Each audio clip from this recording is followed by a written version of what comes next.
Hello, thank you for joining me today. My name is Glynn Jones, and I am a contributing editor over at the Gamer Social Club website. I am bringing you today an interview I did with Paul Green, one of the co-founders of Cut to Bit Studio, who last year released their first game, Venture to the Vile.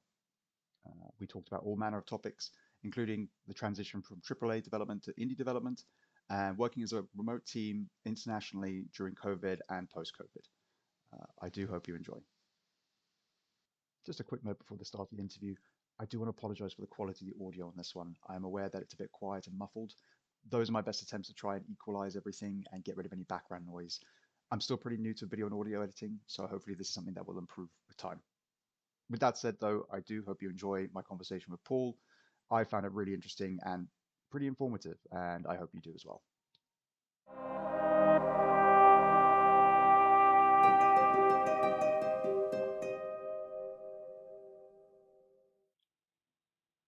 Fantastic. Okay. Well, thank you very much for joining me, Paulie. I'm really glad to have you here. And yeah, let's get stuck into it, shall we? Absolutely. Thanks for having me. Not at all. So let's hear about yourself a little bit, of course, what your role is in the team, and of course, about the team itself, Cut to Bits. Yeah, can you give us a little sort of bio, please? Yeah, sure. My name is Paul Green. I started out doing a computer science degree at Heriot-Watt University in Edinburgh. After that, I was very lucky. I crossed the road and I ended up in a small company called Rockstar North, just as it was starting out. So I ended up having my first game being Vice City, which is still to this day probably my favorite. I love that game. Bit of nostalgia there. And then I stayed Hmm. there for about a good bit, about nearly 10 years. I was a designer on, worked on San Andreas and then Manhunt, and then designer on GTA 4. And then we're on a project called Agent. But afterwards, I decided to travel a bit. So I Hmm. went to Montreal for Assassin's Creed 2 and ended up on Brotherhood and Splinter Cell Conviction. After that, I lived in Boston for 2 years. I was senior on Bioshock Infinite. And then afterwards, back to Montreal again. I love the city. So I came back again, and then lots of Assassin's Creeds like Black Flag, Origins, Far Cry as well, Far Cry 5. And then after doing that for a while, we decided to go out on our own. We decided to start making some games for ourselves. That's basically my biography, pretty short and sharp there. My Yeah, friends, you've got we that down into a nice little role there. That's fantastic. That's lovely. it's worked on lots of bits and pieces along the way, but they're the Absolutely. big ticket ones. But so when we were working on all the games at Ubisoft and on different Mm, companies, I met so many friends of like 20 years in the industry that mm, I always liked working on prototypes, just making little bits and pieces, just things for fun, because I just love making games. And we got lucky. We got some startup money from some venture capitalists that were interested into just giving us a foot up to see what we could do. Wonderful people over in Sweden, really really great people. And so from there, we started building up our team. So we co-founded the project with myself, doing design and narrative, Masao, who was doing a production, Najd, who's on art direction, Olaf, who was doing like all the audio, the grand plans for that, mm-hmm. and also Tommy, who's doing tech and the architecture for the game. As the game progressed, after about 3 years, we signed with Aniplex and we ramped up, and then we went to around about 12, 14 people. It was quite a whirlwind production. It was mostly done in about 1 year after that, once we got started. But we had Wow. Akane, who was helping us out in production, doing day to day business. We had John Cote, who was helping me out doing level designs, so he was filling in some of the maps. We had Dave Wallace, who is the composer, incredible talent. Mm-hmm. Mm-hmm. Tanner Tilkins, who did AI with Lelio. And we had four artists, Jess Levi, we had Pat, and also we had Manuel, who did a lot of wonderful, brought a lot of charm to the world, made it look a Mm-hmm. lot more Alice in Wonderland like. So that was our little gang. Once we launched, the sales were, quite slow to come in, so we had to go to a skeleton team to Mm, just roll out all the ports and just to do the con dev stuff from now on. So right now we're operating in a much smaller team, but yeah, but everyone's still around. We're all chatting. Everyone's just moved on to jumping onto different projects here and there. mhm, Also, mhm, big shout out as well to QC, who often get very much overlooked. mm. Our They do. game was very, very large, and a full playthrough can take up to like, well, about a good 20 hours. So having Yeah, two QCs in the house, they were very busy, and that was Jamie and Sheena, and they were absolute heroes as well. So that was our little gang. incredible. Yeah, I absolutely off what you just said. Everyone definitely fulfilled their role to a T. It sounds like, and shout out to those quality controllers and everything like that because it makes such a big difference.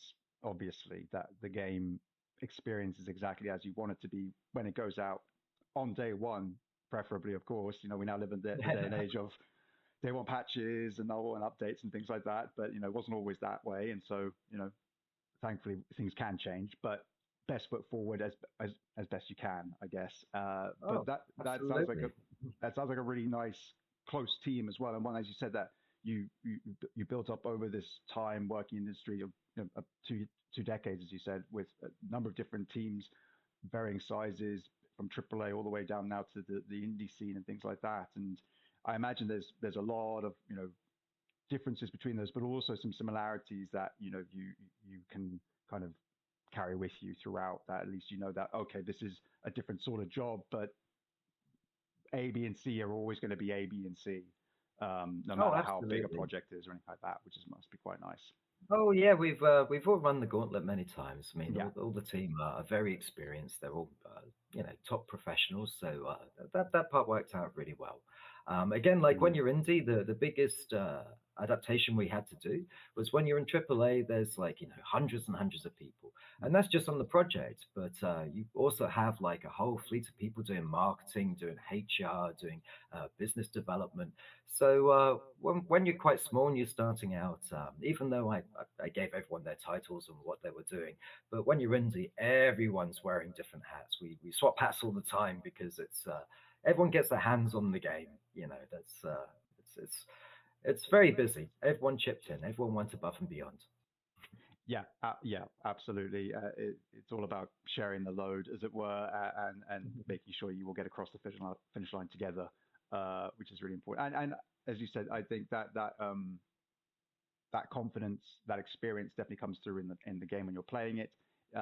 Even in elements that in any game that is that you feel may not be up to snuff for whatever reason, you can still tell whether or not that's down to inexperience or just that that missed the mark. Like it wasn't quite how maybe it should have been. It was just a little bit off center, but you can still see the level of quality, the level of time, the level of polish, and that definitely something I think that to the Val has in spades throughout is that you can tell that every element of this game has been given that time and that attention and has the experience to see it through. Um, so, Oh, thank you very much. Yes, I mean, like, it was definitely a passion project. mm, When everything's got like quite close to the bone, and we're thinking, okay, look, should we cull this or should we start pulling back? We'll kind of make a decision saying, okay, right, we need to kind of start focusing on this a bit more, and just to bring up the quality level to make it a bit more equal. But the team was so high passionate that the things that we thought, okay, we should probably just like not prioritize that, it would always get snuck in. People would yeah, always go the extra mile. So absolutely. yes, it definitely was a heartfelt project. We really cared about every little detail that we put into the game.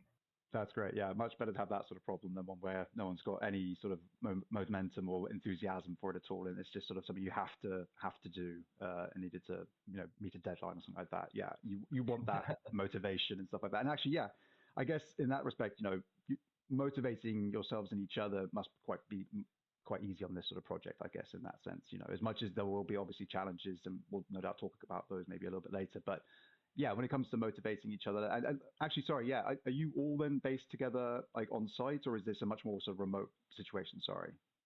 No, Sure. no. Well, most of us were on site, but Okay. Mm. unfortunately, just as we got started and we decided to open up a studio space and Mm. set it all up and get all the renovations in, we had that pesky little thing you might have heard about called COVID. So Yes, then yes. everything got shut down. So we were just starting up, and then Ah, basically it was like, okay, guys and girls, we've got to take everything back home, and we're all working remotely now. yeah. So it was quite a bit of trials and tribulations, but we had uh, we had a lot of people off site. I mean, Mm. Manuel and Jess were in Mexico, so they got all the sunshine when we got all the snow. Yeah, yeah. Um, she's in Ottawa, so she was Oh. doing Hmm. QC remotely from there. Um, yeah, Levi, he moved to Belgium, so he was in Okay. Europe. And Nice. yeah, Dave and Olaf, well, they're in Europe. So, Olaf's in Sweden and Dave's in Scotland and Edinburgh. So, yeah, but everyone made the timelines work. We always made Mm. sure that Mm. we would have regular meetings. And everyone was very, how can I say, very flexible with their Mm. time. Yeah, But absolutely. yeah, that part of it worked really well. I think that something that really helped for the motivation was that it wasn't really a singular point of, um, one person being a cheerleader. I mean, there definitely were Mm. definitely cheerleaders on the team that were amazing for morale because things are Mm. very hard when you go indie. But it was more Yeah. of when you see the work come together, when people start seeing, their fingerprints, start coming together in the game, then people took real passion and pride on it. It Yeah. stopped feeling like it's just a paycheck. It really Mm. felt like this is something that we know we got one shot on. There's only going to be one of this game, so we wanted to really, you know, do the best that we can. And so people were really doing it, for themselves. You can really Yeah. see that. People were very proud of their work and they loved it. They were always trying to push it to the best quality that they could. Yeah, yeah, absolutely. Seeing your own work come to life, it's no longer this just idea, this ephemeral thing, and it's finally something much more tangible than something you can even actually start to look at, feel, touch, understand, and not just go like, maybe it's now a, oh no, yeah, this is actually it. This is what's happening now. Uh, that Yeah, that moment, that's yeah, I can that imagine. was the cool thing because in AAA, you're usually like in little boxes and you just see your one Mm, little slice of the game. But being indie, everyone saw like well everything. yeah, You're always yeah, hands on every single part of it. So it's yeah, quite exciting. It's very terrifying in a way because when you make an indie project, mm, there is 101 things that you really don't think about, and you think, oh, that'll be easy. We'll just put that in and that would suddenly take weeks. And then there's other times you think, oh no, this is going to be very difficult. It's going to be quite a big hill to climb, and then it's actually really easy. So it's just kind of figuring it all out, really. I mean, things like yeah. localization. You always want to get in early for that because that one, oof, that's a right pain. Yeah, I can imagine that can take a lot of time. Actually, that one must take a lot of iteration, a lot of yeah, yeah, absolutely wanting to dot all the T's When you got and like yeah, Yeah, yeah. oh yes, I mean, like if you got like a lot of text in the game like we Mm. do, and you're supporting as many languages as we did, and then you always have to kind of like take a peek over and then start sweating when it gets to like German, Yeah, because like yeah, yeah, everything suddenly explodes in size, and it's like, yeah, of oh, course. okay, is that gonna fit on the screen? So we had to, yeah, that part was pretty challenging, but Yeah, again, it's the things that you don't really think will be the biggest difficulties end up being the biggest difficulties. that's interesting, isn't it? Yeah, and again, some of that will probably come down to again having to kind of have that collaborative effort where, as you say beforehand, in a AAA project, you weren't having to worry about those things. So now suddenly it's more on your plate because well, it's everybody's play. It's a Everything. shared play. Yeah, yeah, yeah. Yeah. Exactly. Yeah, yeah, yeah. So you're going to experience that even if that wasn't what you were planning for. But there we are, and it may end up being actually something that, as you said, could be quite straightforward. At least hopefully. Um, so yeah, let's talk a bit more in depth and about Venture to the Wild then. Obviously, I played it for the PS5 release, but it did come out earlier last year on PC.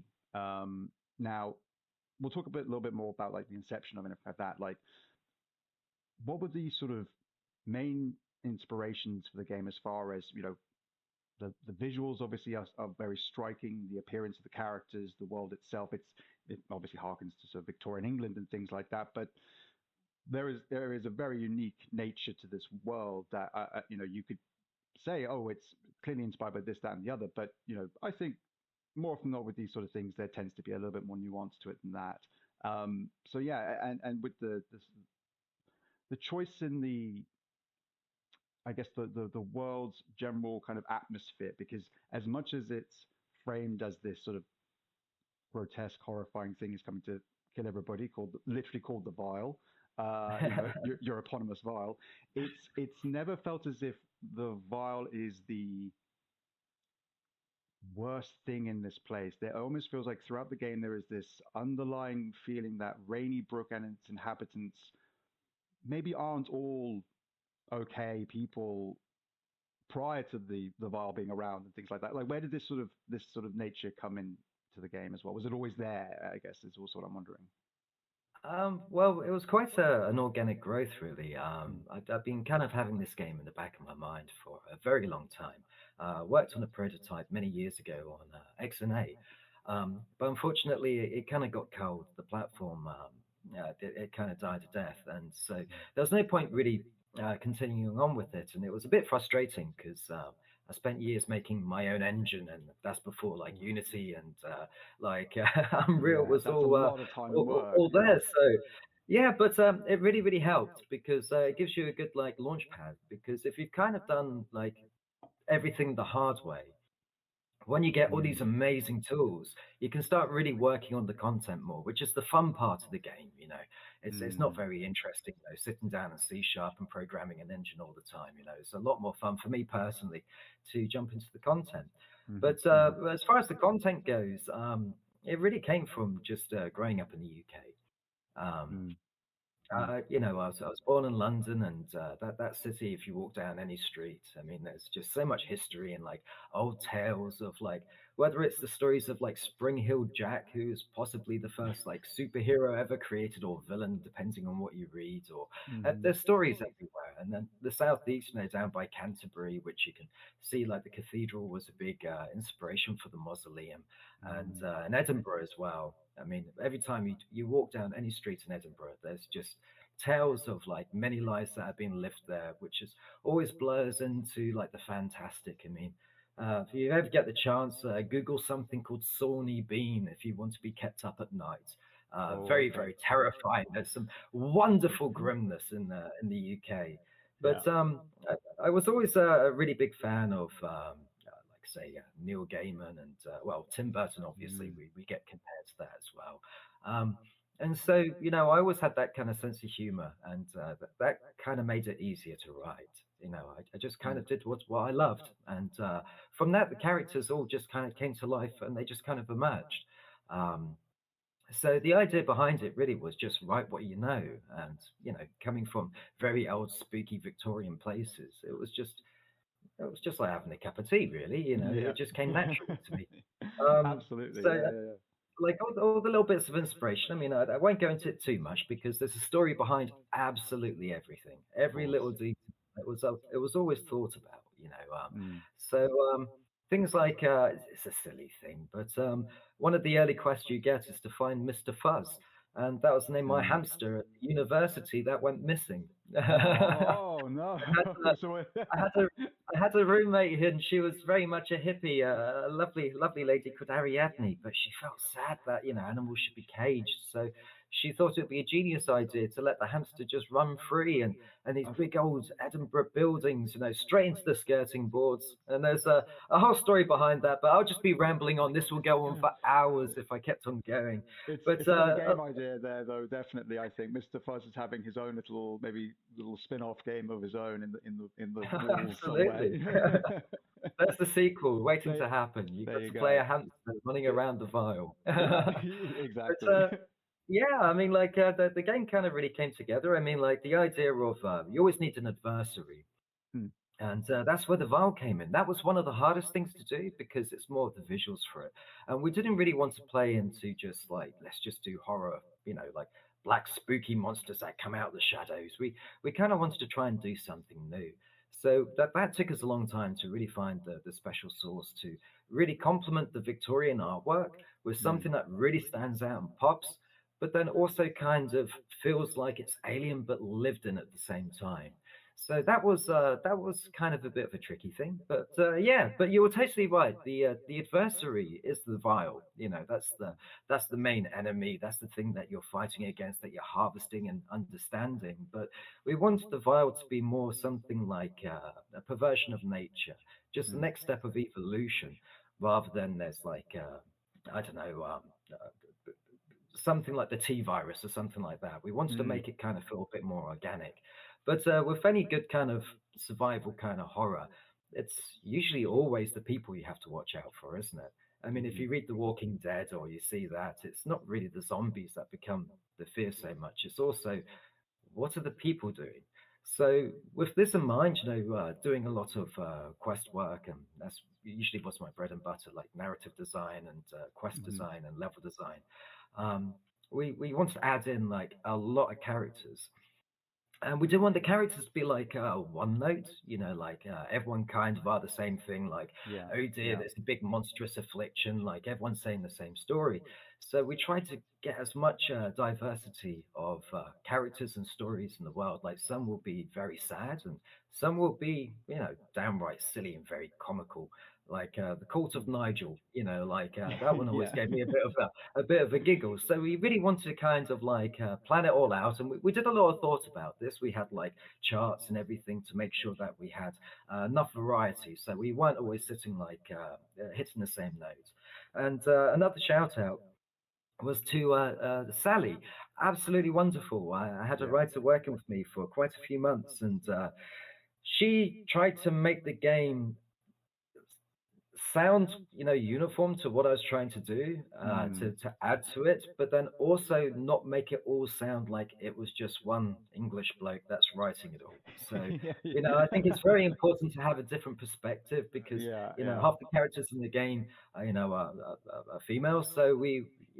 I know a lot about Mm. Victorian England and what it's like to be a bloke, and in the UK, but Yeah. it really added a lot more depth and authenticity to characters to actually have somebody write a lot of the characters from a different perspective, and that Mm. kind of balanced it all out. And hopefully, I think that really helped achieve that when you meet someone new or you have a new surprising engagement in the game, that it doesn't feel like, oh, here we go.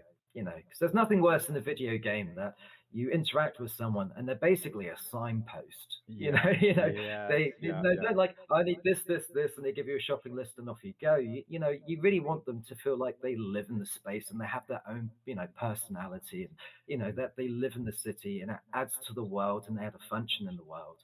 Yeah. So yeah, again, like we put a lot of time in the narrative, but lots and lots of people. I mean, a lot of this also came from the team. As we were Mhm. working on stuff, I always strongly encouraged everyone to put their fingerprints on and to try and do little details. Like the Call to Nigel had a bit of a bit of a curveball. Like Jess, she sat down one day and she was dressing it all up, and then she started putting lots of like pumpkins in because it's like the Halloween kind of spooky feel. But Of as we course. started looking at it and started going more into it, then we realized that this could be really fun to play with. And Mhm. as things get dressed up, it helps you write, and as you write, it helps people get inspired to dress up the world. So everything was constantly, always a collaboration. Mm. Mm. Everything, if it was me by myself, the game would be extremely different. But the reason it came out as rich as it did is entirely down to the team. It was Mm. 100% a team effort. Yeah, they're definitely, as you say, going back to that, yeah, that collaborative, organic element to everything, and it being able to continue through not just from the original concept, but right way through to like the finish line, basically, which is amazing. And also talking about that sort of organic nature kind of makes me think of the vial again and how you wanted to make sure that you gave it its sort of own identity. It's not just another thing with another scary name that's the big bad. It represents something more than just your adversary. It's something to think about as far as you say, this other living creature, this other thing that might have purpose and might give you another perspective on things. If you stop to think about what was going on in this world and who are these people that you're interacting with? Are they worth saving? And things like that. So do you have your priorities correct? And I agree that I found that the inhabitants of Rainybrook felt very much like it was a town of people who knew each other and had lived together for a long time, and that this was established. There, many generations had grown up here and things like that, and um, everybody definitely stood out as a not only an individual as far as, oh, good to remember who gave me this quest, because that's obviously just good game design, but also running past characters that I'd still think like, oh yeah, you talk about this all the time because you're totally wrapped up in this strange little world of your own, or you don't give a damn about everything else that's going on. You don't even care about the vial. You're far more interested in, um, you know, getting in shape and working out at the gym, and that's the sort of, yeah, and that sort of adds to that quirkiness factor, like you said, probably the sort of Tim Burton aspect of it. Obviously, the sort of hollow-eyed masks of everybody definitely adds to that. Again, that sort of level of you can never fully trust anybody or feel like you can. What are they thinking behind those eyes? And the same can then be said, and I actually said this in my preview going back in the beginning of last year when I played the demo on Steam. It's the same could be said for the protagonist in that respect. Looking at the cover art and having this hollow-eyed deer mask looking straight back at you, there is a sense of like this could be fear behind that, or it could be a determination. It could be a vindication. It could be a revenge.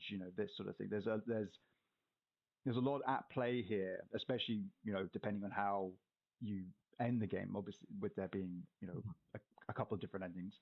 Um, it's nice to know that this, as much as you could look at this and go like, yeah, this is a really cool world with a great, interesting, unique mechanic for navigating it and immersing yourself in the world, and the story does what it needs to do. Which is so often the case with these things. Not that again everybody can be a brilliant writer and come up with fantastic narratives, but Ventures of the Vile certainly has that going for it as well, which carries you through, and you never feel as if you're just returning, as you say, back to your regular signpost to change that exclamation point into a question mark. It then goes back to an exclamation point when you've got another one to do. And what are we doing here? We're just, we're just fulfilling routines at this point, and it's not, sometimes games are fun for that, and other times you actually want a bit more organic nature to it, as we said. No, thank you. That's I'm glad you appreciated it. World first was definitely the motto. We wanted mm, the main character of the game to be Rainybrook. mm, The whole world itself. We wanted it to feel complete. Um, yeah, we I don't want to keep on going back to the narrative too much, or this is going to be a very long stream. But mm, again, with Sally, she was brilliant for that because mm, we touched a lot on like the Victorian style, and we wanted to make sure that it felt Victorian, but it wasn't Victorian. We wanted to make sure it felt like a fantastic place, and obviously, if the masks and making it feel very cartoony definitely helped make it not feel like we're just doing another gothic Victorian game. mm, But we wanted to make it our own world. We got into some very long discussions, especially for Tilly Trout.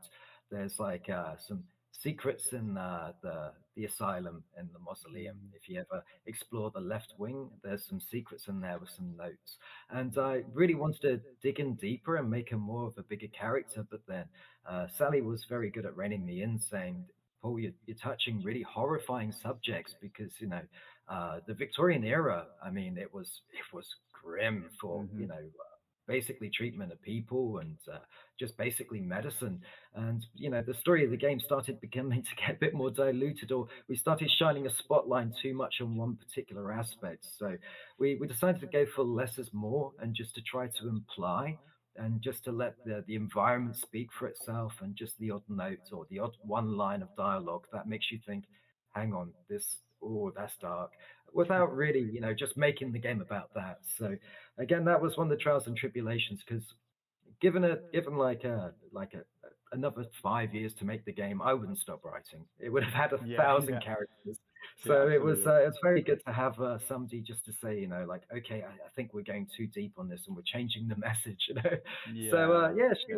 she was brilliant to work with, absolutely brilliant. That's good. You do, yeah. As you say, sometimes it is just it's not about yes anding each other. Sometimes somebody needs to go, and that's where we end this. That's the full stop there, Yeah. and we'll move on Okay, to the it's getting a next bit line. too dark now. It's not getting Yeah, cute dark. We're yeah, losing the tone. This is just going. You're now going into pure horror. So yeah, it's yeah. like, okay, Absolutely. okay, Uh, okay. uh, We've made our point. We can let it be. Yeah, yeah, yeah, that's absolutely. the way we had to get the characters. They made their point. They we have to let them be now. Yes, and I think that was done really well. I think again, all the characters come across genuine as they are, and if like that, they're nicely rounded characters. You get exactly who they are from the moments of conversation you have with them, and alongside that as well, kind of talking about the horror side of things. I think going into it, as opposed to it being like, oh, sort of like, um, again, sort of unknowable kind of like spooky scary monster going with the body horror side of things I think was a really good call because again it leans back into that sort of horrific kind of grotesque nature and fascination that is so synonymous with Victorian England and again your use of things like the journal having the skill pages as these medical documents with the body skin peeled back to show off the ligaments and the muscle and the skeleton underneath, and that's your upgrade tree, and showing these growths. Of course, the notes of Dr. Crow himself, and no doubt that it's there's a lovely kind of there is all of that there just speaks to a sort of wholeness to this whole game in that respect, where it feeds into each other. You know, you may not know about it immediately, but if you speak to somebody who may know a little bit more and say like, "Oh yeah, no, the Victorians again crazy about medicine.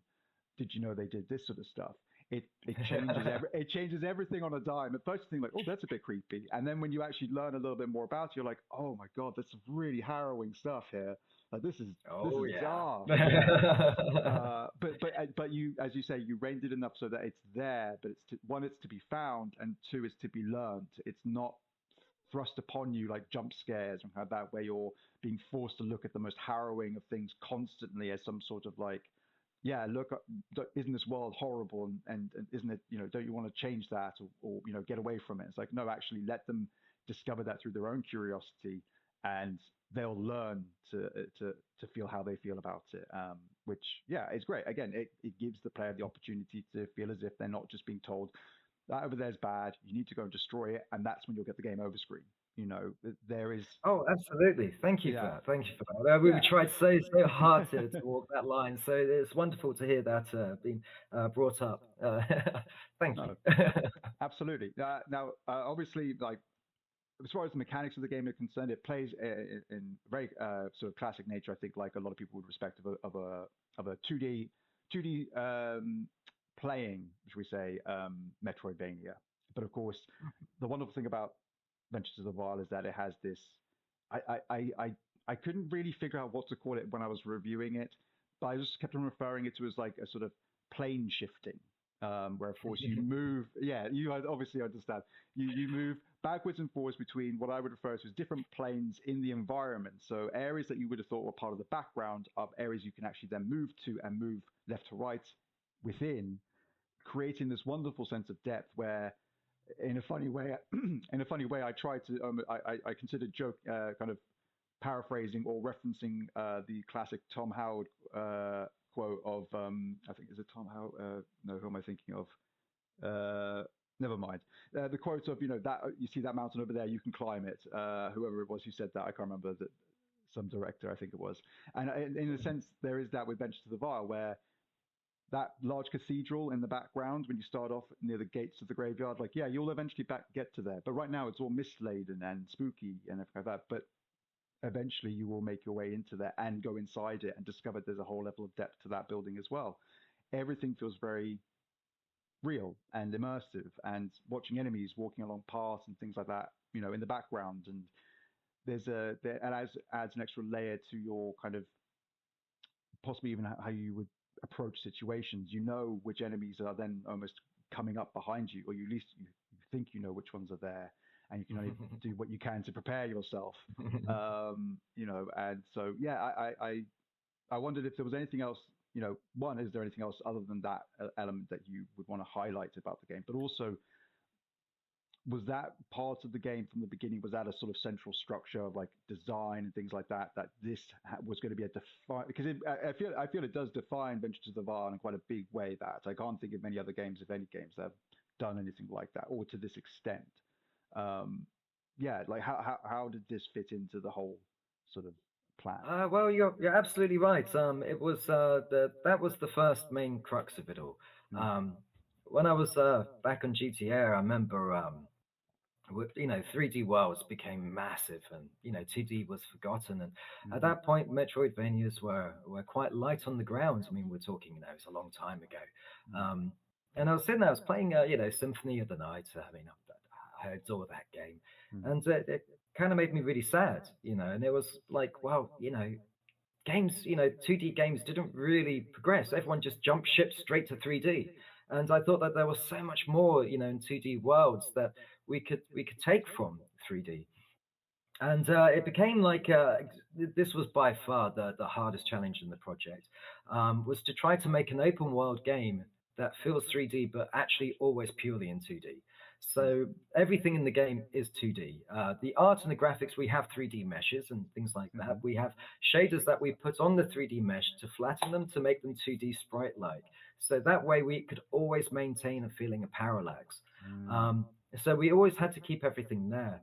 Um, the other thing that made it very difficult was that if you're doing everything hierarchically correct, then the world has to reflect that. We really, really, it was nightmarish to justify. And again, going out to the art team as well, because they were downright Archimedean when it came to being inventive for hmm how to justify things. Because with a lot of like 2D games, you just get like sky platforms, things just hanging out in the air, and there's no structure. There's just things to jump on. You see it all over mm, the place, and it didn't really feel like a world. It felt gamey.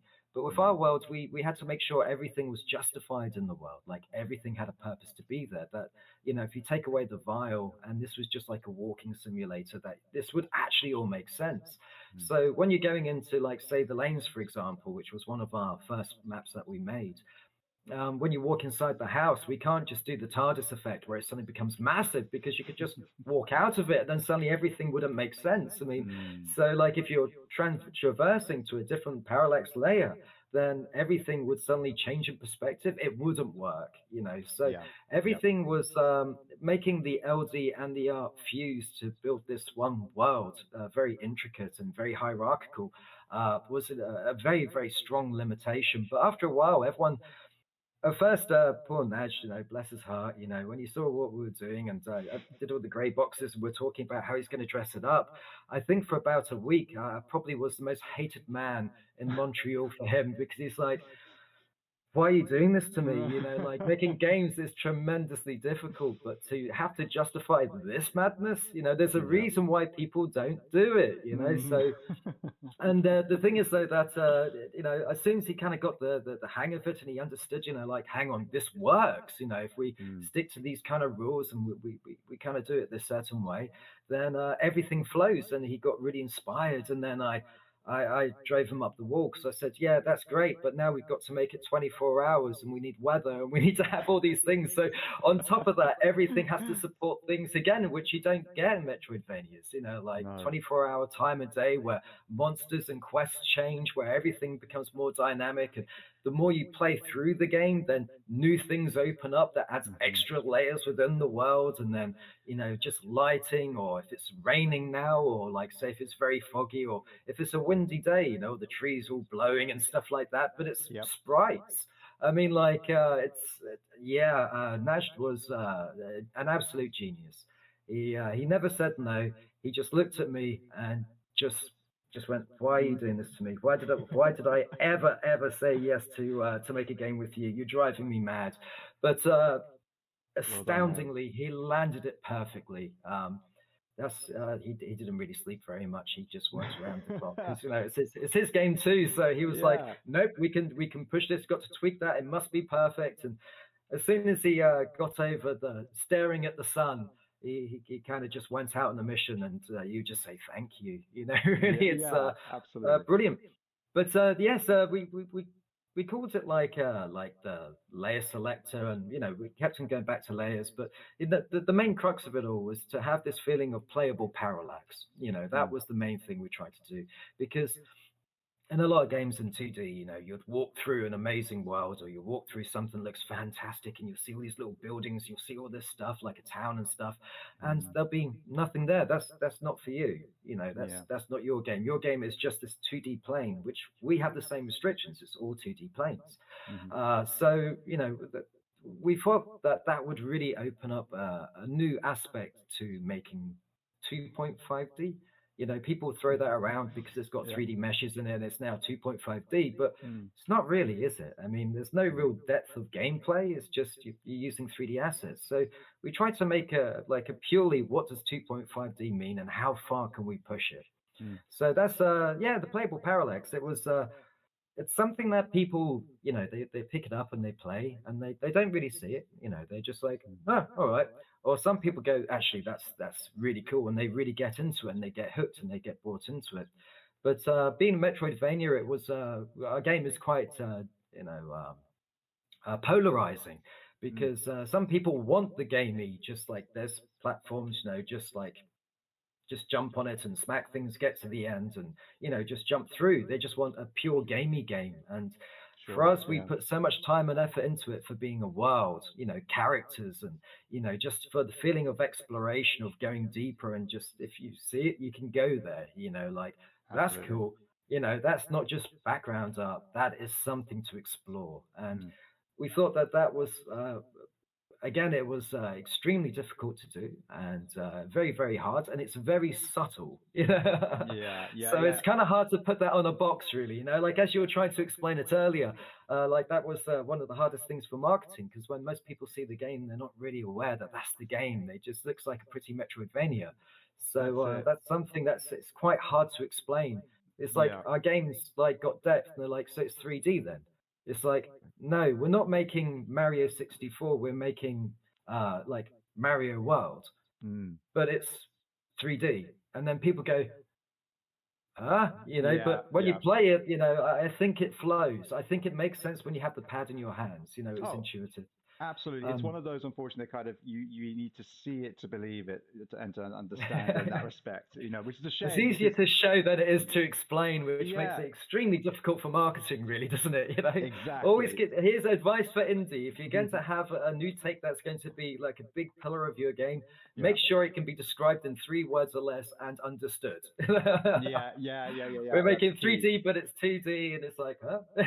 Yeah, it's kind of tricky. Like, But and the funny thing is, well, like one of my favorite games is another game that does that. Oh, it's 2D, but it's 3D thing, which is Fez. I don't know if you remember that title from back. I yes, think it was. yes, I actually know Phil. He's Montreal too. Yeah, Oh, yes, I met wow, him that's many years fantastic. when he was working on it. Yes, Yeah, I remember watching the indie game movie and everything like that, and I immediately fell in love with the game and was fascinated by his journey and stuff like that. But then also, yeah, the game is probably my favorite game of all time because it is this this game that just completely blew my mind. And I know you hear that expression a lot, but the simple shifting of the world, it changed my understanding of perspective in video games and how I had been locked in, like confined. It's sort of Plato's cave kind of situation where I wandered out and suddenly I was like the bright light finally gave way and I was like, oh my goodness, there is so much more to be done and we are barely scraping the surface of this. And a lot of it comes to, as you said, going back to the old and realizing that we were limited back then, not because we didn't want to do it or we couldn't think of it, but because we were actually had technical limitations that meant that we probably couldn't do it. Now, of course, in the 21st century, with all of these things at our disposal, games like this can be done now, and it's not up to just the biggest teams in the world because as you say, you had to be put part of a big team to make any sort of game of the sort of size you're probably talking about for Ventures of the Wild back in the 90s and stuff like that. They're sort of comparable in that sense. Mhm. Nowadays, it's an indie team being able to do that would have been unheard of back in the 90s or the early 2000s as far as that sort of scale is Oh, concerned. yeah, the game that we made would not be anywhere near the same kind of level of fidelity that what we have now. Yeah. I mean, the thought of just putting that on like a PlayStation 2 or even a PlayStation 3 would have been Oof. Yeah, yeah, yeah, it's uh, absolutely. it's very challenging. Mm. Yeah, I can imagine. But actually, yeah, let's talk a bit more about then like the other sort of sides of things because we've talked quite a lot about Ventures of the Vile itself. Let's talk about your sort of experiences then with the sort of development and the funding of the game, if you're happy to talk about that sort of stuff. Sure, absolutely. Yeah, like because I think in particular a lot of people don't really hear much about the funding side of things necessarily because it's a lot to do with obviously numbers and people tend to either just tune out to that or it's something that people necessarily don't want to talk about because obviously it's quite a personal matter. A lot of us are raised to not talk about money, maybe just purely because of manners or whatever it might be. That's certainly how I was taught. So Absolutely, mate. you know, I feel you on that one. Yes, it's two yeah, Brits, exactly. having a bit of banter. It's a bit uncouth, but no. But for the sake of the interview, it's a poignant sticking point we should discuss. Yeah, But thank you. I appreciate that. Thank you. well, to answer that one, I mean, as I said earlier, Mm, we got some startup money because mm, there was some venture capitalists that were interested in getting in early and setting up a new indie company. okay. And with my history of making games and some of the prototypes that I've been working on, it caught some interest. Mm, So we kind of we had some people kind of reached out to us rather than we were chasing them. We were very I was very lucky for that. mm, mm, Things kind of just kind of connected and kind of fell into my lap. But that only took us part of the way there. It's the old joke, isn't it? If you want to make a game, make an estimate, do your best to plan for it, add a big slice of buffer budget to it, and then you probably play it safe, triple the number, because nothing ever works out how you want it to be. Making games is insanely expensive. yeah. We really wanted to make sure that when we ran the company as well, we really took care of everyone. So, I mean, in North America, you don't really have so much of like the NHS kind of thing, and Mm-mm. so we always wanted to make sure people had like proper medical insurance. We really went out of our way to try to make the company as wholesome as possible and supportive as possible, which Yeah. as an indie was very hard to do financially because that's usually just for the big guys. When you're starting out, it's quite difficult to do that. So everything, the budget we came in pretty much pretty much bang on for what we did, but that's Mm-hmm. after getting a publisher. The original Mm, startup money that we did was great, and it got us a good chunk of the way there. But then we realized that we needed to bring in some big guns, and Marcel, he had some connections, and through that we ended up talking to Aniplex. yeah. And Aniplex saw the game, and they were quite excited about it. So they decided to jump in, and they gave us the support for the funding. So basically, we could ramp up and hire up, and really bring the world to the quality of what we really, really wanted it to be. The art, the audio, and just to these things take a lot of time, and the Yes, of course. time costs money, so it's expensive. Mm-hmm. But yeah, so that's how we got. I mean, most people like they don't really go this route. It's usually just either incubate yourself and you get like a simple premise, and then you get lucky and you find a publisher, which is extremely difficult. Mm-hmm. It takes a long time. We were also, like still using our startup funds while we're looking for a publisher, and that definitely did burn quite a bit of the budget, because if you're spending a lot of time pitching and networking and trying to find people for a suitable partner to to deliver the game, that still goes on payroll time, and Mm, so that's still burning money, which is quite difficult. That put us in a bit of an odd situation. Um, so yeah, that was one of the harder points. Again, we were one of the very few people that got lucky and did find a publisher. Especially these days where the industry is getting quite grim. We're seeing lots of studio closures, and things have got pretty difficult for the industry as a whole. It's harder for people that are trying to start out now, which is a bit of a shame. But the mm, thing is, the industry is always growing. It's extremely lucrative, and even though things do shrink and we do see smaller bits, we'll then start seeing bigger windows where there isn't much games, and then when a game comes out of particular quality, then suddenly it will sell colossal amounts because there's always a demand for this. mm-hmm. Then people are going to start getting excited again, saying, well, that game cost X amount and it generated this amount because there's a Of course. vacuum. It's basically just finding the balance in the industry. Yeah. Too many people come in at one time when there's too much money, then there's too much competition, not enough, players or people to buy the game, and then games earn less, Yeah. and then people start tightening the wallets, and then things shut down, and then there's big vacuums, and then people make lots of money, and then people do it all over again. Yeah. It's Yeah. like the pendulum that swings, for the industry, we're just all praying that it just sits down to a nice stable middle, where Eventually, there's enough yeah. for everyone, and we can all get through it. That's it. I mean, it's sort of it's the pendulum coming swung back. We had the crash of what was it, 93 or sorry, or 83 was it, sorry, and then it's now come all the way across back now. We've had this one after COVID where we had this big ramp up, and then of course Oh, that was huge. the immediate overcorrection, which is what we're dealing with now, and it's starting to swing back Yeah. again. So you're absolutely right. Yeah, yeah. These are the movements of the industry, and one as lucrative and as successful as the gaming industry is going to have major waves, regardless of whether it's good or bad. It's going to affect everybody in it, pretty much, down from the consumer to well, most sometimes all the way up to the higher ups. So Hmm. yeah, and actually talking about that sort of stuff actually leads on quite nicely to my next question, which is wanting to ask about the staggered launch that you went with, because of course, as I said Hmm. earlier, you launched originally on PC, and then at the end of December, yes, end of December, you guys obviously then released on PS5.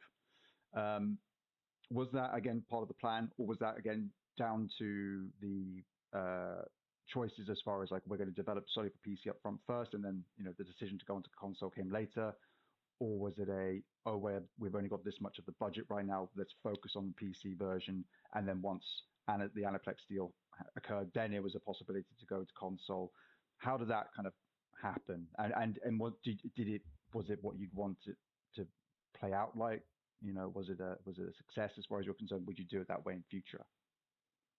Well, for us, it was fly by wire. I'll be Hmm. totally honest. I mean, there's many more diplomatic answers, but I think honestly, for anyone who wants to watch this, I think it's nice to give people a bit of a heads up of what to expect. Um, so when we had having Aniplex at the table, the plan was to try to get all consoles all out at the same time, Hmm. and just bang, bang, bang, done. Great. Maybe focus on DLC and move on from that.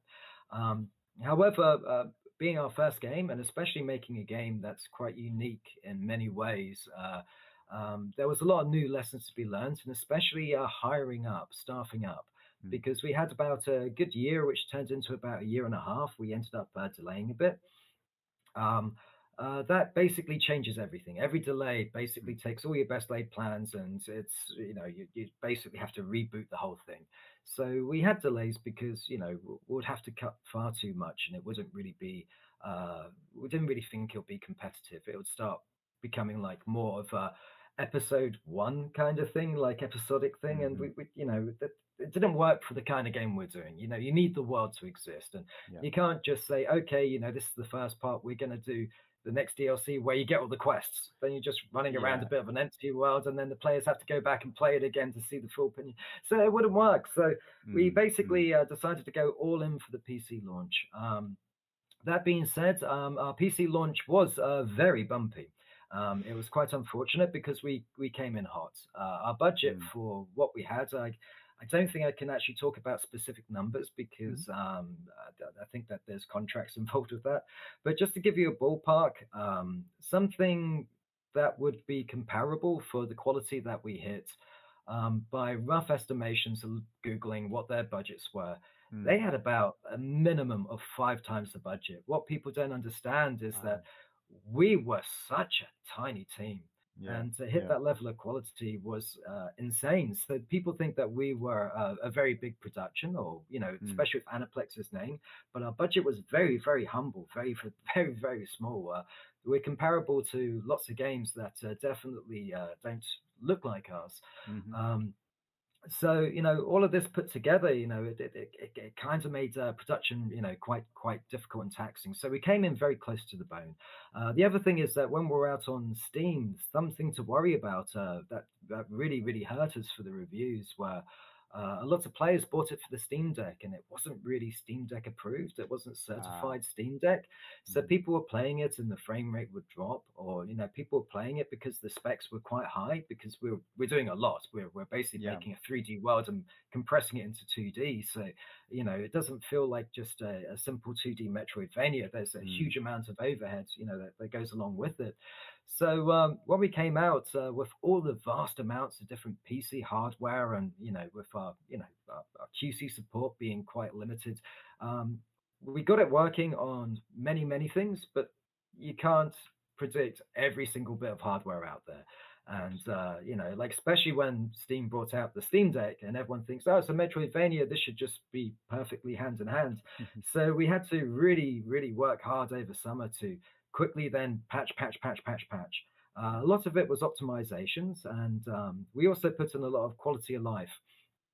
We didn't have like fast travel. We really, from a design point of view, we wanted the player to live in the world, and to fast travel kind of feels like you're cheating. Like Mm. it's like take Cyberpunk for example. It's an absolutely fantastic game. They fixed it all. All the bugs.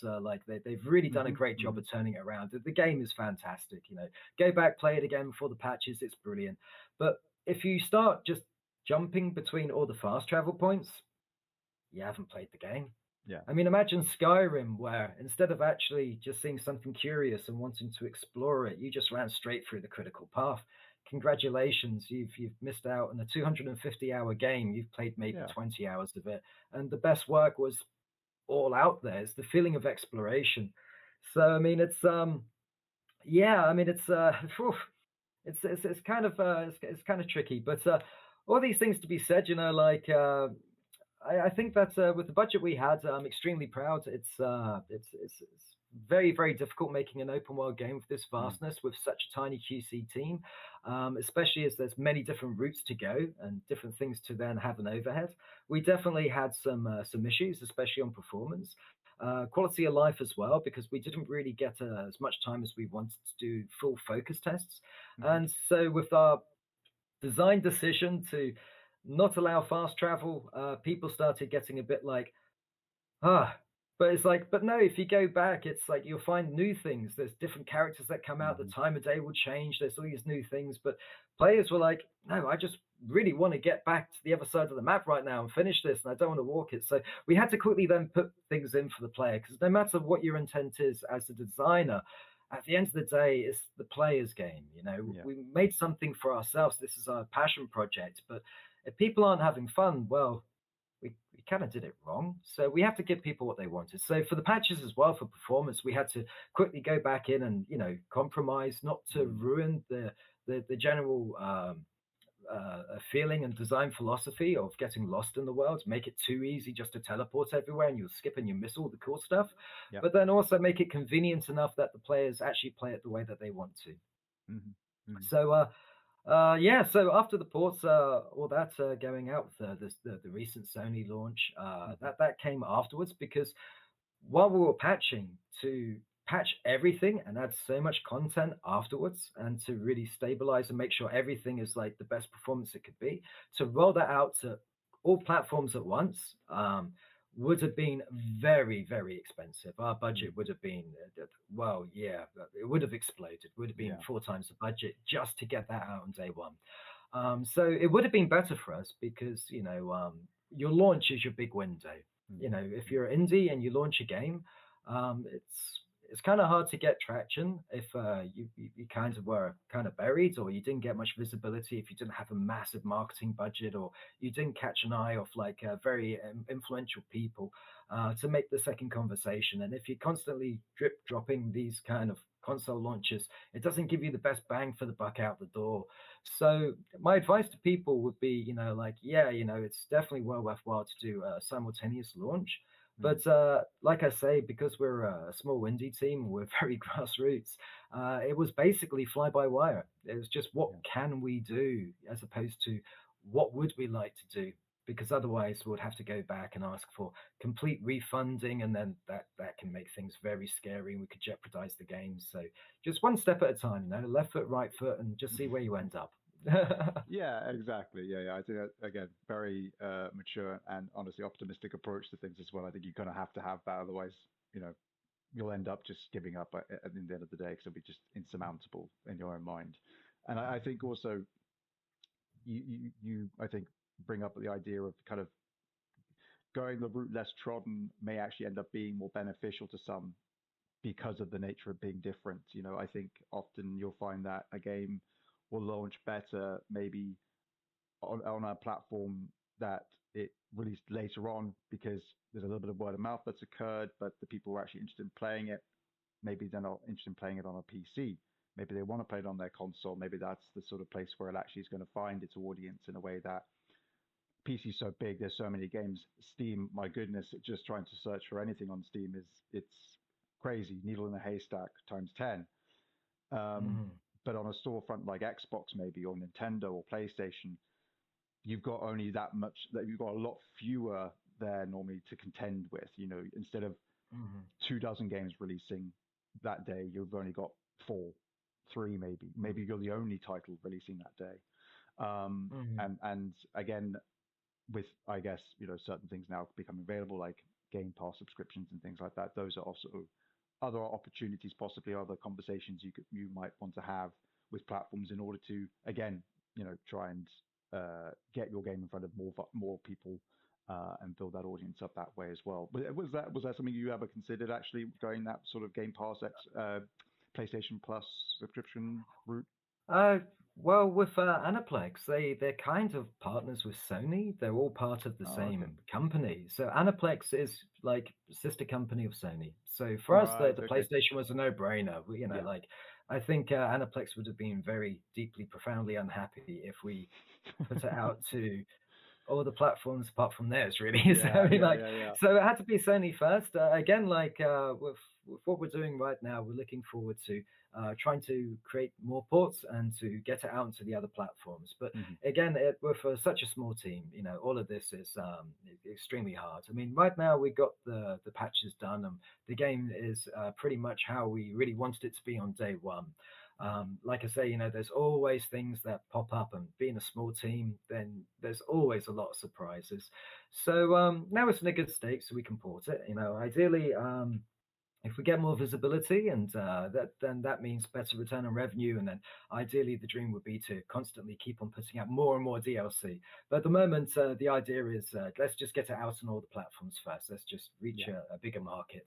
So that's the main strategy. Excellent. Yeah, and a very healthy one of that, especially as you say, before leaving, you're making sure that what you're leaving behind is actually left to the standard you want it to be. You're not just rushing ahead to be like, we have to hit all the bases and then we can clean up after ourselves, only leaving probably a larger mess than you could have otherwise dealt with, if you'd actually dealt with it originally.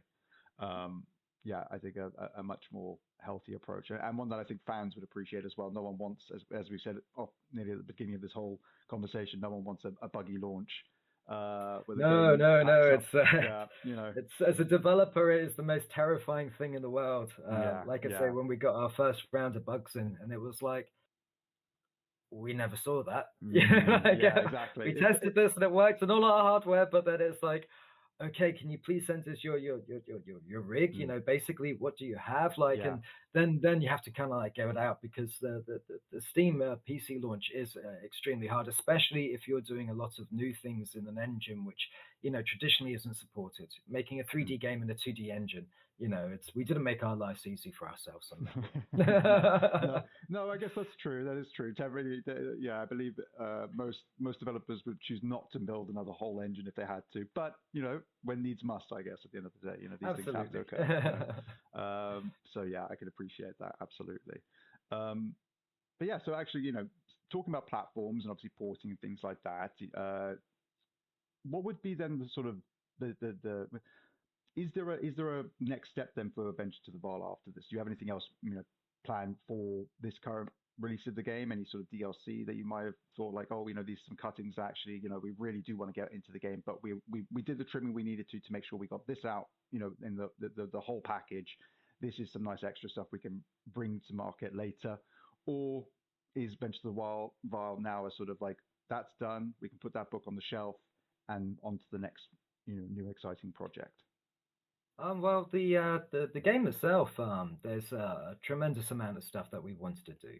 We Mm, didn't really cut a lot because we were quite tight about not biting off too much. And again, like I said, the team was so passionate. When something was up for being cut, then suddenly it would just appear and be, polished and sent to QC, and it would be shippable. And it's like, no one cuts that kind of thing. It's like, but we cut it. It's like, I did it. It's okay. Don't worry about it. So we were quite good at managing to squeeze it all in the box. But that being said, mm, the original paper designs, if I would show you my notepad down there, of all the sketches of all the things that we were doing, there was so much more that we wanted mm, to do. But we had to then, cut it in pretty much like concept to make sure it would fit the estimations of the budget of what we were trying to do. So for DLC is something we would desperately love to do more time in. yeah. But at the moment, the thing is, it's mostly about revenue and recoup. We came out at a very difficult time because it was pretty much where things were just beginning to collapse. So that was not good timing. And the competition this year, we have seen some brilliant games. I mean, we came out just like a couple of weeks after Animal Well, which sucked all the air out the room, and so that was nothing against Animal Well. That game is Right. is absolutely brilliant. And afterwards, then as soon as we started getting back to the table, saying, "Hey, we're here," then Nine Cells just dropped the hammer, and that was a magnificent game Yeah. too. So in our genre, we had two launches of if one of those games come out, it's like once every 3 years. If you're lucky, you'll get one of those games. We had Yeah. two in 1 month of our launch, so it was Ah. very difficult. And again, being very small budget, we don't Mm, have the big money for like big PR pushes. So basically, right now we're just trying to get visibility for the game, try to yeah. promote it more, and get it out to as many platforms as possible. If Yeah. uh, if we hit a zeitgeist and there's more revenue coming in to afford it, rather than basically all going on holiday and going out and buying nice new fancy hats or something, Yeah. the first thing we'll do is put the money back in and just Yeah. add more content because we really love the world and we want to build more on it. Mm, So that's the dream. Rainy Brook's story is not done. There's still more that we could do. That being said, if it's time and it's like okay, the visibility is low and we've basically, we broke even and it's fine, mhm, we've done enough. It also gives us great footing for perhaps a sequel. But mm, the other thing is, it's really a conversation with the team because I'm not a dictator. right. The team makes the game, and if everyone is like just so fed up with the world of the vial, and they're like, we've been looking at this for 5, nearly 6 years now, like Yeah. like come on, like can we just let's do something else, let's get our inspiration and passion back to do something unique. And with being indie, that freedom is the most euphorically delicious thing about being indie is that you can do anything as long as you can make a prototype of it and it feels good and it works. Yeah. So you can do anything and there's so much to explore. So really, I mean, that just goes back to everyone really, just saying like, hey, well, Yeah. Do we want to go back? what's Yeah. next? Yeah. Yeah. Yeah. But the passion's very high. Mm, Like everyone was exhausted at the end of it 'cause it was a of very course. very long and demanding project. Yeah. But when it all came out and we all sat down, we played it and we saw everything come together. All the switches turn on, and then suddenly everything was complete. The team as they're playing it at the end, and we're all trying to QC it, we're all dogpiling onto that, and people were just going into a bit of shock. They were like, this is Yeah. really good. Yeah. We did it. Because We finally like did it. we knew it was good, but like when you see everything connect and Yeah. like Yeah. suddenly the right time of day happens, the weather hits, and then something unexpected happens, and like all these things come together, and all the switches are on. Suddenly, it's just like wow, it feels euphoric. Yeah. It's an immense feeling of pride. So yeah. It's No, uh I, it's hard to say at this point, but we're open to everything. Ideally, I mean, me personally, I would absolutely adore to do more DLCs. yeah. Like add some more mysterious parts of the map, more biomes, more characters, more player abilities. Add Mm, some more polish and refine, and it's a game. Sorry, again, a game is never finished. You Yeah, can't ask anyone who makes a game, would you like to continue it on, unless they're completely burnt out and they never want to see it again. yeah, Or they think that they've sapped all creative avenues that it can possibly go. The game like ours, it's always like, yes, there's so much that we could do. There's so much that we would love to put into the world. yeah. Absolutely. Yeah, yeah, yeah. With that sort of creative role going, you never want to stop until, as you say, you've completely run out of gas, I guess. But it's nice to hear that yeah, as you say, you've left you sort of finished with it for now in its state, but there is still that love of it, and for that you're not like, yep, I can't look at it anymore. I've hidden the drawings away and things like that. Otherwise you wouldn't have a giant nice poster behind you of it and things like that, I imagine. Oh yeah, that's just basically hides where my console collection really Very in nice. my office. Excellent. It's like Yeah.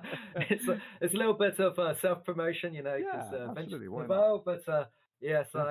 I'm a bit of a hoarder when it comes to video games. My place is like a library of everything from like what I Mhm. played as a kid to current day. I don't really try to buy digital. I always try to buy physical copies and create a Mm. library and try to collect as many consoles as possible. But Definitely, yes. Managed to, yes, I've done a lot of the same. I've held on to a lot of my consoles and try my best to hold on to my physical collection. But it is oh, what it is. absolutely. Yeah, yeah. But and I wanted to say before we move on, just because you mentioned obviously coming out in the year you did in a tough time with some big competitors around you. I think it is actually to you and the team and the game's commendation that you stuck it out in that year, because as you named two right there that are big hits, obviously from that year with both Animal hmm and Nine Souls. But then Well deserved games, well brilliant deserved, games. absolutely. And Yeah. I think it's again it speaks to the quality of what you guys and girls have made here with Venture to the Vile, because I would say that I had some incredible Metroidvania experiences last year because I got to play Venture to the Vile, I got to play Animal Well, I got to play tried out things like Nine Souls. I played the Prince of Persia Lost Crown. I played the Yeah, that was brilliant. Tales of Kanzer Yeah, that's Zao. Like they just kept they just kept coming in right. only had about an hour ago about how like all these old genres that went out of fashion. Suddenly we're like, wait, hold on, when did Metroidvanias come back into vogue? What's going on here? And Well, I Triple think A's the getting universe knew involved. that we were shipping, so they decided to make life more difficult for us. Exactly. But as a developer, it is incredibly frustrating and heartbreaking. But Yeah, as a player, which I am first and foremost, it's hard to get too mad about that because yeah, it's like, well, at least you've got something to pass the time in the evenings. Because it's like this is the golden era, Metroidvanias, and now it's really is. 2024. So Who what can I knew? say? Who I knew? love games, so Yeah, yeah, I that's don't. it. It makes the sting more sweeter. Exactly. Exactly. Well, in that case, let's sort of move on to the last couple of questions that I've got here for us. Really just things to sort of wrap things up a little bit, some last final thoughts or messages. But yeah, because you've given quite a lot of advice actually throughout this whole thing. We've already covered a lot about funding and also things like, dealing with the scale of projects and managing things between a small team and stuff like that, which I think is important. But is there anything else that sort of jumps to mind, coming to the end of this conversation about like game development, whether it's on the business side and funding, or if it's on the creative side or the team management side, even just hey, this is a really good platform to use. This is a really good app for staying in communication, because anything and everything I think is important for people to know about.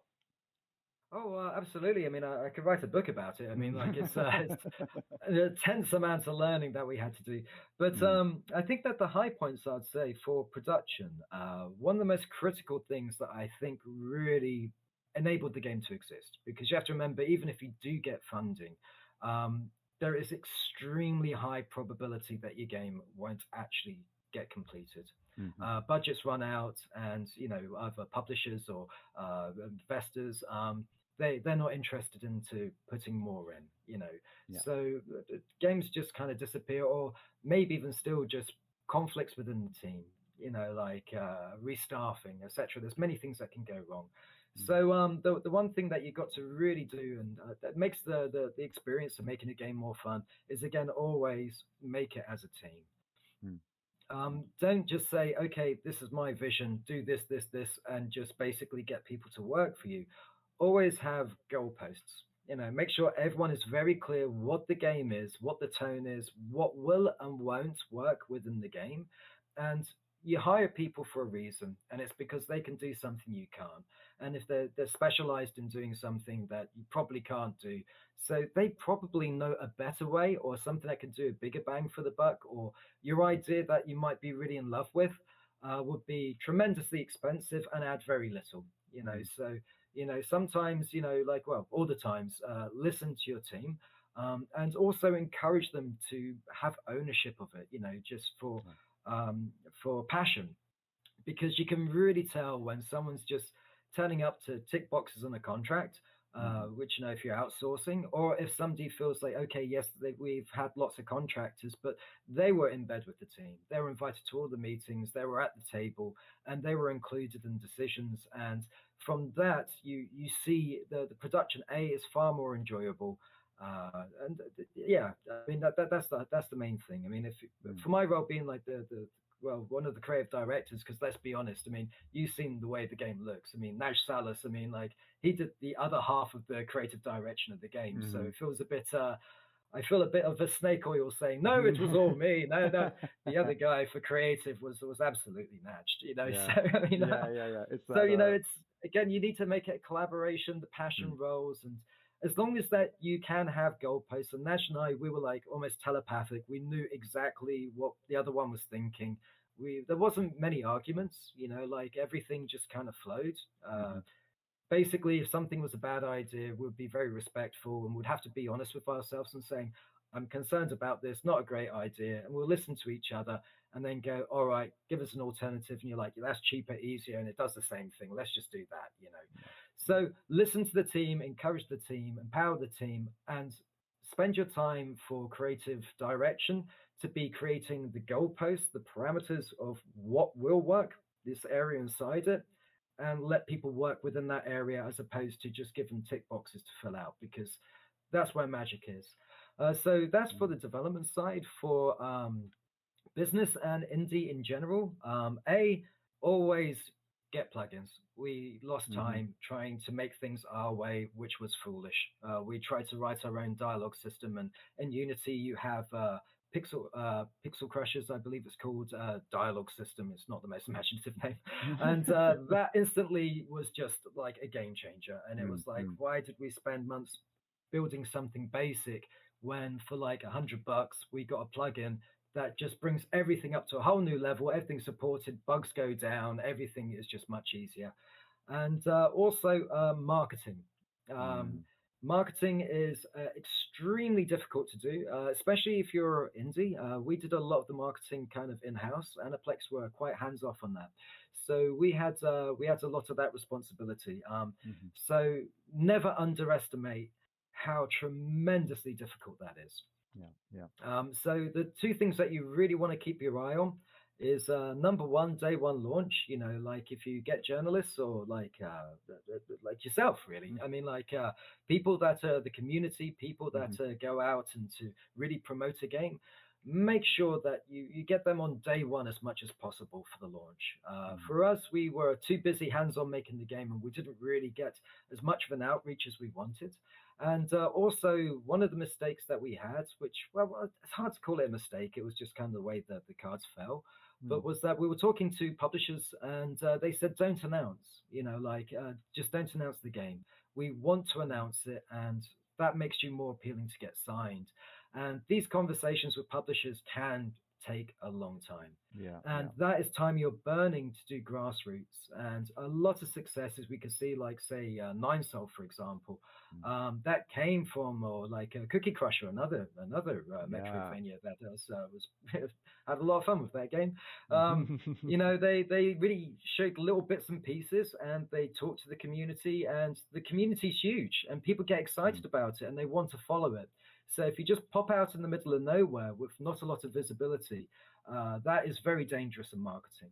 So Yeah. you really want to get out there early. You really want to start communicating it, even if it's just prototyping stage. It's basically get onto as many channels as you can, talk to as many journalists as you can, like just try to get the name out there. Just try to Yeah. see if there's generally an interest, and then build a community. And then also make sure that if you're going to go out on day one, make sure you don't do it in between Animal Well 9 Souls. Yeah, exactly. Yeah, do the best you can to avoid that. Yeah, I think so you're right. you know that's the important part. Yeah. I think with the marketing as well. Like I've the number of times that I'm sure you've seen it as well, where an indie title has put up a short clip or something like that on social media, or maybe they've taken the time to make it a YouTube short or something like that, and they've got really nothing else out there, but they're like, hey, here's my game, this is the main mechanic, and the internet just swarms to it because it's some sort of crazy cool idea that no one's thought of, but it's all gray boxed, it's all grids and polygons and stuff like that, and so it barely looks like a game, but people who have even the faintest understanding of video game design and things like that will look at that and immediately their brains are flooded with the potential of what this amazing thing could be. And absolutely, yeah, you never know. It's not to say it's going to happen, obviously, with everybody, but you make your own luck in that respect by putting yourself constantly out there in your own grassroots sorts of ways, whether it's creating clips or just interacting with your fans in a fun colorful way that's representative of the game you're designing. Make a social media account for the main character and have them RPing, have someone RPing them and talking to everybody, saying like, hey, I've got fun stuff coming up in the next month, or whatever it might be. Find some way to bring that attention to yourself, because unfortunately, as you said, you will not have billboards and TV ads and banner every ads. game's got the marketing of Assassin's Creed and I mean, GTA and Bioshock. They are exactly. very rare. if all the talk of big AAA budgets is anything to go by, marketing is incredibly expensive, and that doesn't stop regardless of what level you're at. Other things will go up in expense. There's the talk of well, if you add voice acting to your game, suddenly that's a whole big step in and of itself. But marketing's expensive regardless of what level you're at. It's going to take a lot. Oh, it's a third of your budget. Yes, that's the safe number. You go. need to put a third of your budget. Yeah. So that's something that you don't want to chip away at. You must always keep that sacred. Yep. No, I think that's really important actually to highlight that, because a lot of people just don't. Again, the budgets of these things, it's so hard to even kind of visualize or factor like what all these elements are and where all this money's going. But it's going, to a lot of different parts of the machine, which is being run by a bunch of people who are working incredibly hard for years and years as a team to try and make this happen. And so it's a huge, massive undertaking, and Oh yeah.